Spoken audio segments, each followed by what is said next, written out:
Gaya mo, dumarating din sa akin ng panahon na nawawalan ako ng gana sa lahat.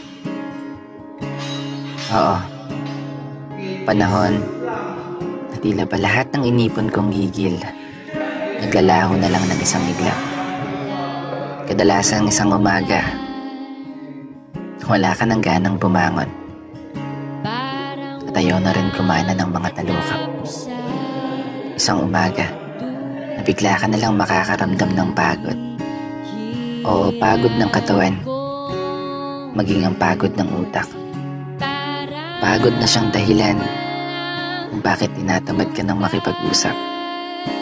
Tinatamad ka ng sumulat. Tinatamad ka ng humakbang.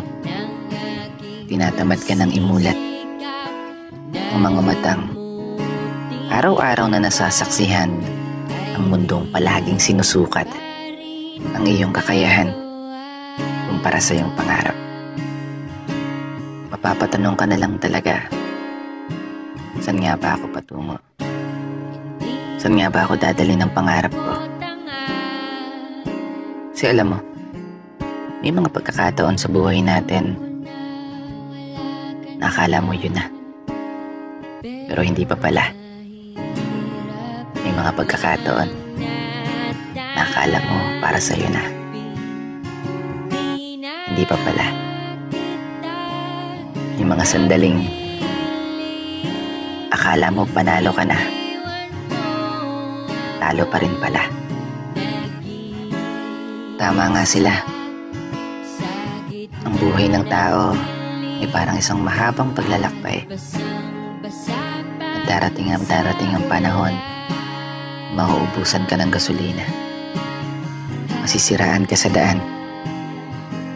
Mangangalay ang mga kamay at mapapagod ang mga paa sa patuloy na pag-arangkada.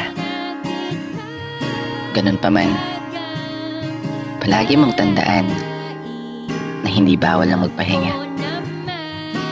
At kapag kaya na, itulak mo yung sarili mo kahit nag-iisa ka.